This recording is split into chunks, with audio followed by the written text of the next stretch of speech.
بسم اللہ الرحمن الرحیم۔ السلام علیکم۔ ہر روز نئی ویڈیو کے لیے چینل کو سبسکرائب کر لیں اور ساتھ لگے ہوئے بیل آئیکن کو دبا کر آل کی آپشن کو سلیکٹ کریں تاکہ ہر نئی ویڈیو کی اپڈیٹ آپ کو ملتی رہے۔ ایک رونگٹے کھڑے کر دینے والا واقعہ۔ ایک درویش تھا جو کئی سالوں سے اللہ تعالیٰ کو تلاش کر رہا تھا۔ دنیا کے راستے اور اس کے ننگے پاؤں حالات نے کپڑوں اور وجود کو ریزہ ریزہ کر دیا تھا اور بدلتے موسموں نے اس کے چہرے پر اپنے نشان چھوڑ رکھے تھے۔ قریب تھا کہ وہ درویش اپنی منزل کو پہنچ پاتا، دشمن دنیا والوں نے اس کا راستہ کاٹ لیا، اسے اپنی اندھیری نگری میں لے جا کر اس کی آنکھیں نکال دی، ہاتھ اور پاؤں کاٹ دیے۔ لہو سے لت پت اس درویش کو ہسپتال کے باہر چھوڑ گئے۔ ڈاکٹروں نے علاج کیا، جان تو بچ گئی، لیکن ڈاکٹروں کو بہت دکھ ہوا کہ یہ اس جان کا کیا کرے گا۔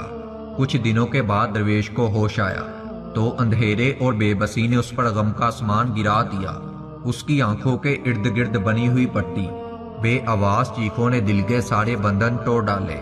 اپنے بستر سے اترنے کی کوشش میں فرش پر اونڈے میں جا گرا۔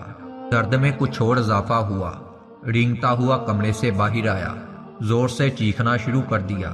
وہ کچھ کہنا چاہ رہا تھا، ایک نرس کی نظر پڑی تو اس نے جلدی سے واپس اسے بستر پر ڈالا، انجیکشن دینے کی کوشش کی، لیکن وہ لگاتار چیخوں میں اسے کچھ کہنا چاہ رہا تھا۔ آخر کار اس نے اپنی کلائیوں سے اشارہ کیا جس سے نرس سمجھ گئی وہ کاغذ اور قلم مانگ رہا ہے۔ نرس نے بیڈ پر پیڈ رکھا، قلم کو اس کی کلائیوں کے درمیان میں رکھا اور اپنے ہاتھوں سے کلائیوں کو تھامے بیڈ تک لے گئی۔ درویش نے کوشش کرنے کے بعد آخر کار ٹوٹے حرفوں سے ایک لفظ جوڑا کہ زہر۔ نرس کی آنکھیں بھیگ گئی کیونکہ وہ جانتی تھی کہ اب وہ خود کو دوسروں پر بوجھ سمجھتا ہے اور یہ درویش احساس نہیں لیتا۔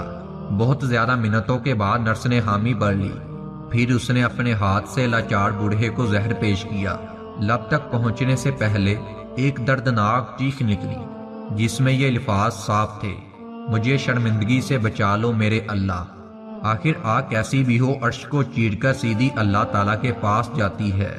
اللہ تعالیٰ کو اس بندے کی ادا بہت پسند آئی اور اس درویش نے ہسپتال کے میلے بستر پر اپنی بیٹی کی گود میں سر رکھ کر آخری سانس لی اور خالق حقیقی سے جا ملا۔ شاید اس کی سچی اور دردناک آہ نے اپنے رب کو منا لیا تھا۔